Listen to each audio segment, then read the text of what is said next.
Hey everyone, Rimshot here. As you can tell, I'll be giving you an analysis on one of my favorite books as a child, Coraline, by Neil Gaiman. I read this story when I was 10 before the movie came out. It only took me 2 days to finish, and I've loved it ever since. The movie, not so much. So much shit was left out of the movie that was in the book, and it made me kinda disillusioned with it. But Neil Gaiman liked the changes to the story, and if that's the case, I'll respect that because he's a good author. But I love the book better than the movie. It's a lot creepier in the book and full of great morals that really teach kids unforgettable lessons about life.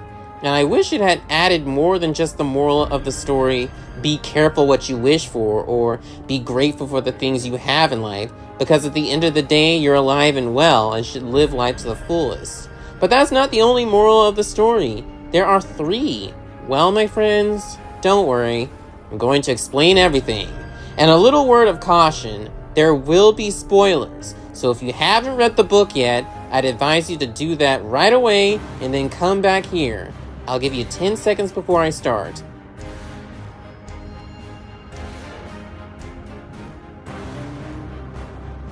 Okay, let's begin. From what I learned, Neil Gaiman started this book sometime in 1990, getting his inspiration from his daughter Holly, who liked scary stories. So he wrote it for his daughter, but when she grew up, he had to continue his work before his other daughter, Maddie, got older.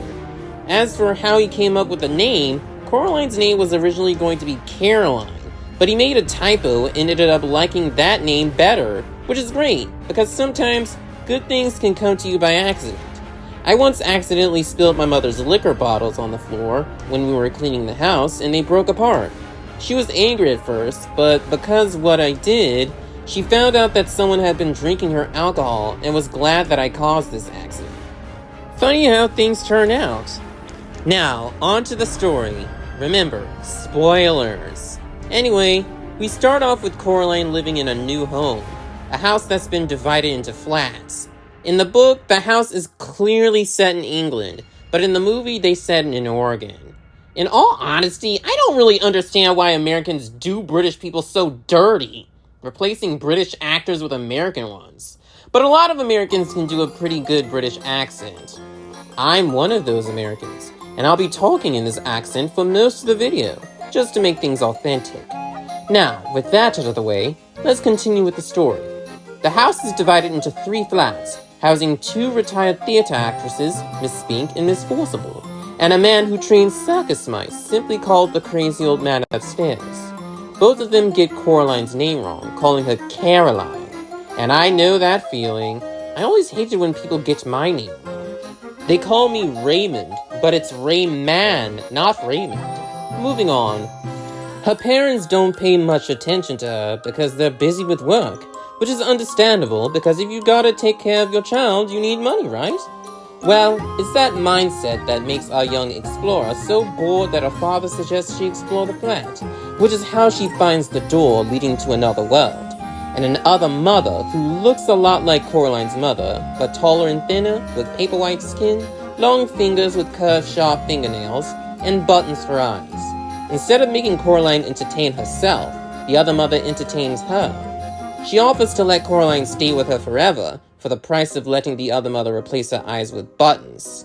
Luckily, Coraline has the talisman, aka the Holy Stone, Miss Spink and Forcible gave her when they saw that she was in danger, and it works well enough for Coraline to say, "Hell no!" and bolt.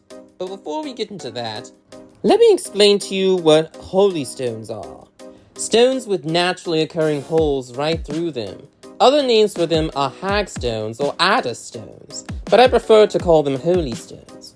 According to legend, if you look through the hole of the stone, you'll get second sight, so long as you look through it. It can also cure sicknesses, prevent nightmares, and protect you from dark magic. I personally have my own holy stone. It's a large gray handheld triangular rock, and the hole goes right through the center of it.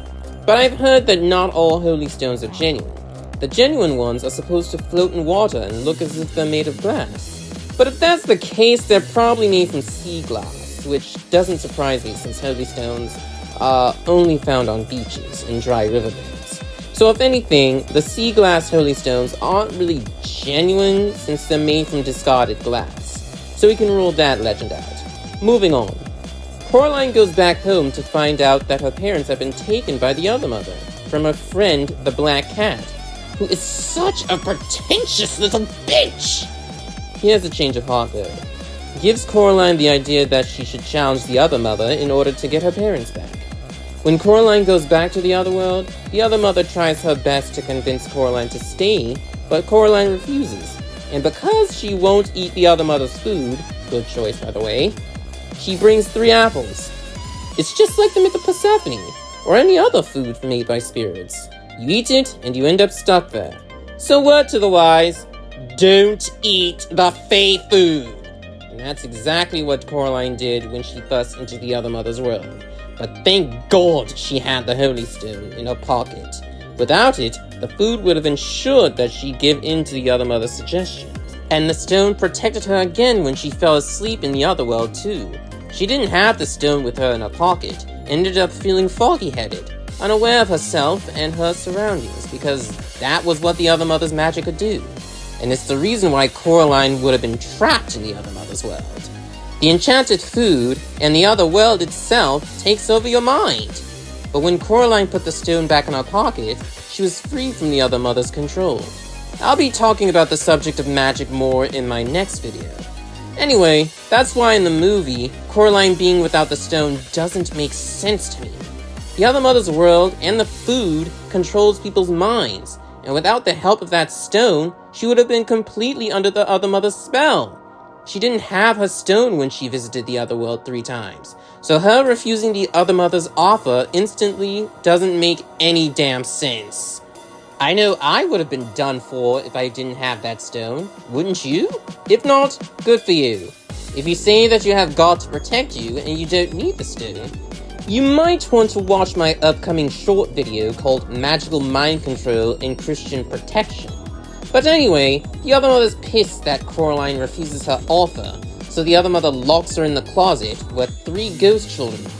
They tell her how they were all kidnapped by the other mother, whom they called the Beldam, got their eye replacement, and eventually got eaten when the other mother grew bored of them, and the souls were cast aside and fed on to the point where they became spiritually dead, which is why they only belong to dark and empty places. And they tell Coraline that she has to avoid the same fate. Side note, the dictionary describes a beldam as a malicious old woman, usually an ugly one, or a witch. In her case, it's the latter. Anyway, Coraline wants to rescue her parents, and the ghost children ask her to free their souls as well, and suggest that she should look through the stone to find them. Not a moment later, the beldam lets Coraline out, and Coraline challenges her to a scavenge hunt, in which she has to find her parents and the souls of the 3 ghost children, or become just another victim. And like the cat said, people like the beldam don't play fair, but they love games. And that's the rest of the story. A game. Coraline uses her holy stone to find the souls of the children, which are placed in marbles and are different colors. And I've heard that ghosts can appear in any type of color. The more she finds the souls, the angrier the beldam gets, since she did not expect Coraline to find them, not knowing about the stone. If she had known, I imagine she would have confiscated it like in the movie, and Coraline would have been under the beldam's spell again. But even with that, she almost lost the game. Luckily the cat came in clutch, but the more Coraline found the souls, the more the other world unraveled. And fortunately, Coraline was able to make it to the house before the world outside completely flattened out. And the beldam was waiting for her, the gloves finally off. That begged the question. The beldam is compared to a spider, and in the movie she takes the form of a humanoid spider hybrid with bony body. She completely looked like Coraline's mother at the start of the movie, and ended up being a monster at the end. But in the book, even though the beldam's mind powers took control of Coraline was able to recognize that something is off about her from the beginning, which was paper-white skin, height and weight, long fingers and nails, button eyes, hair that moves by itself, and the full set of horse teeth. Talk about creepy AF! But I imagine if Coraline didn't have the Holy Stone, the beldam would have looked exactly like Coraline's mother without those weird features. Well, except for the button eyes, of course. But Coraline has the stone and sees the beldam's true form. Since witches are known in legend to take the form of animals, it makes sense for the beldam to take the form of a spider since she's a seamstress witch. But since she's still human, I think she would only take on a humanoid form of a spider, in that she is big enough to touch the ceiling and pale as a spider's belly, with hair that continues to move by itself, and razor-sharp teeth. After all, spiders have hair-like appendages on their bodies, which are super sensitive to air movement, which explains why the beldam's hair moves on its own. That, and spiders have fangs for sucking the liquefied tissue of their prey. Before getting in the house, one of the ghosts warns Coraline that even if she wins, the beldam would never let her leave. And I should have mentioned that Coraline asked if the beldam would keep her word, that she would play fair. The beldam swore on her own mother's grave, insinuating that she killed her own mother. So Coraline makes the beldam swear on her right hand instead. Of course, this was a lie. The beldam gives Coraline the chance to find her missing parents, and Coraline knows that they were in the snow globe on the mantelpiece, but she tricked the beldam into believing that she thought her parents were in the passageway between the two worlds. So the beldam opens the door, and while her back is turned, Coraline chucks the cat at the beldam's face, and he starts scratching at it, causing her to bleed black, tarry ooze. Then Coraline grabs the snow globe and rushes toward the door on the double with the cat. The beldam tries to pry open the door to get Coraline, but her parents and the ghost children lend Coraline their strength to shut it closed. Then Coraline makes it back safe and sound. Her parents return and are much better than they were before.